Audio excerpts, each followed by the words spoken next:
namni gartee waan rabbiin hin feene dalage eega siirii san gartee obboleettiin dalaydee atiis wajjin harka keessaa qabda atiis warruma ibiddaati mee dura sumarraa hin eegalaa hojii quraanaan eegalee jechuudha aboo anaa miti kaniin si fideef obboleettii lakkee atuu si jirti si nyaachirtee jirti walumaanuu qaama guutuun waliin seentanii keessa jirtanii jeen dhugaa jeen waan dhugaa jeen sheektichi akkasii sheektichi gaaboo tokkoffaa sumarraa hin eegalaa ho'iiti si warruma siiriitii hojii mee sheektichi kun quban qabu isaaf fitatee silaa garee isaatii mire aboo atuu wayii si jira sumarraa hin eegala jee quraanatti qaroo eegalee beekatu aboo sheekan quraanan faduunarraa dhaabbadduun dhaabbattee beekatu Siriin guutarree. Akkasitti osoo obboleettiidha bar waan ammaan tana yaadatee gartee amma silaa gartee yoonii fi gartee tooftaa yookaan fakkeessu yoon tahini waan kana ammaan dura eessi jira.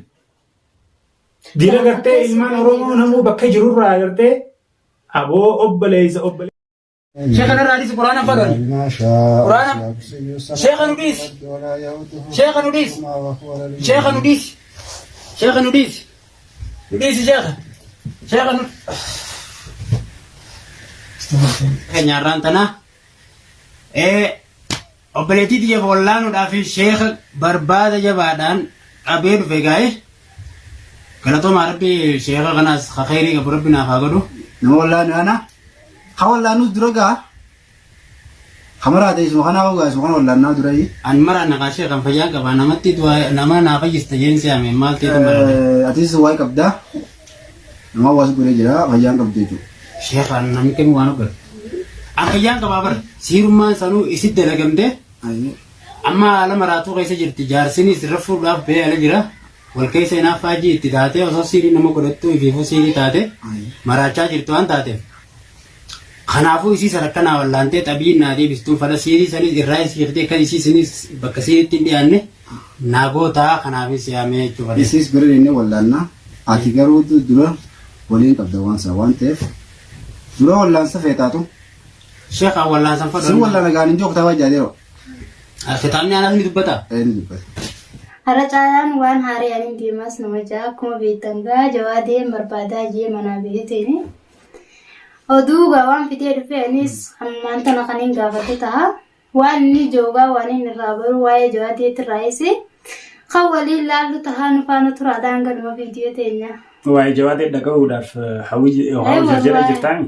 Inshaallah khayruma dhageessaa gammachuudha. Gammachumaan si dhageessisaa garuu haa ta'u waa hedduu jira. Waa hedduudhaan adda baafadhee dhufe. Haa ta'u garuu ammoo dubbiin akkam ni beekta? Akkam jeen si ibsa na dibdee beekadhu. Naa himiree iccitiidha goonee haa ta'u garuu ammoo ati gammachuudha. Iccitii ani giseetu dubbii keessaa maaliif ni beekta? Maaliif ni beekta? Yeroo hedduu asirratti ol baanee gartee iccitii teenya waa hundaa'uu himuu keenyaatu tarkaanfii hedduu nurra fudhachiisuudhaaf gartee miidhaa adda addaa nurraan gahaa ture. Kanarra dhaabbanneetiin anilleen waan hin dhagee fi waan hin harkadhee odeeffannoo tiyya dafee if dura himurra karaa of qusachuutti tarkaanfii fudhadhee waan biraatti akka fudhattuufi miti gaa'uun. Jechuun nagayuma keenya eeguudhaaf jecha dubbii iccitii godhee jechuudha.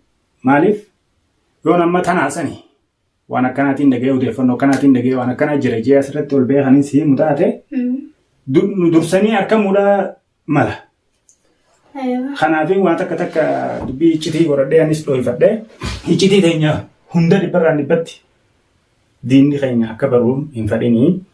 Garuu ammoo akkumaan isiniin jechuu jirutti guyyoota dheeraallee isiniin hin jiru yeroo muraasa booda gammachuu isin dhageessisuu fi inshaallah gammachuudha dhageessanii.